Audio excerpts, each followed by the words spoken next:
بسم الله الرحمن الرحيم.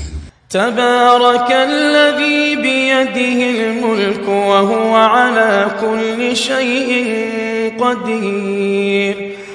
الذي خلق الموت والحياة ليبلوكم أيكم أحسن عملا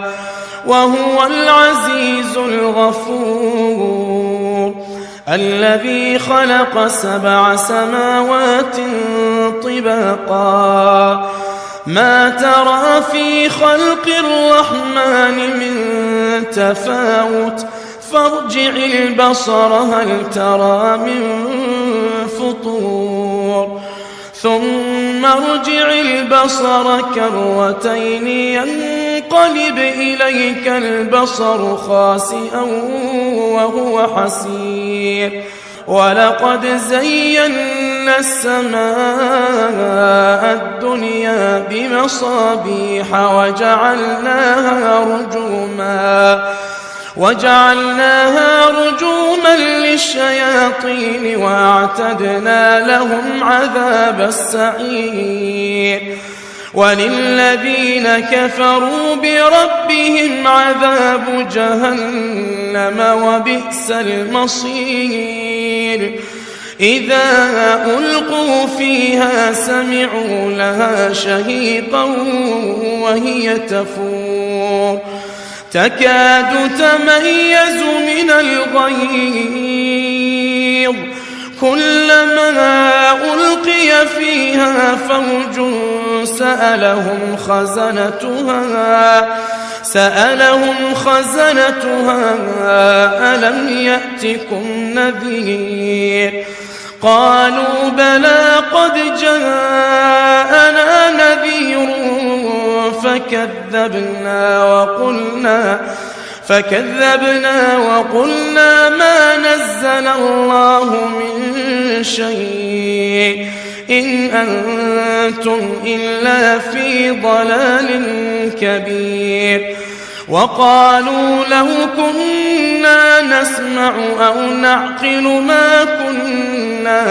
ما كنا في أصحاب السعير،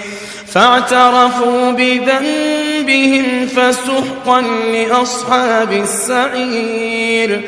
إن الذين يخشون ربهم بالغيب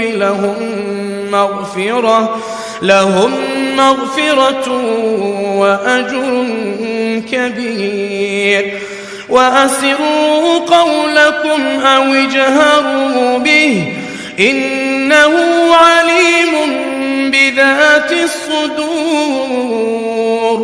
ألا يعلم من خلق وهو اللطيف الخبير، هو الذي جعل لكم الأرض ذلولا فامشوا في مناكبها وكلوا من رزقه وإليه النشور، أأمنتم من في السماء أن يخسف بكم الأرض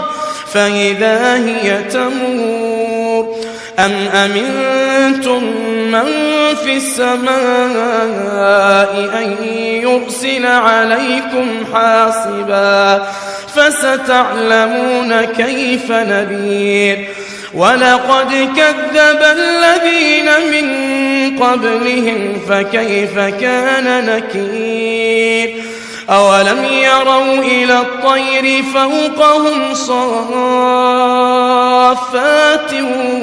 ويقبضن ما يمسكهن إلا الرحمن إنه بكل شيء بصير، أمن هذا الذي هو جند لكم ينصركم من دون الرحمن إن الكافرون إلا في غرور، أمن هذا الذي يرزقكم إن أمسك رزقه بل لجوا في عتو ونفور، أفمن يمشي مكبا على وجهه على وجهه أهدى أمن يمشي سويا على صراط مستقيم قل هو الذي أنشأكم وجعل لكم السمع والأبصار والأفئدة قليلا ما تشكرون قل هو الذي ذرأكم في الأرض وإليه تحشرون ويقولون متى هذا الوعد إن كنتم صادقين قل إنما العلم عند الله وإنما أنا نذير مبين فلما رأوه زلفة سيئت وجوه الذين كفروا وقيل هذا الذي كنتم به تدعون قل أرأيتم إن أهلكني الله ومن معي أو رحمنا فمن يجير الكافرين من عذاب أليم قل هو الرحمن آمنا به وعليه توكلنا فستعلمون من هو في ضلال مبين قل أرأيتم إن أصبح ماؤكم غورا فمن يأتيكم بماء معين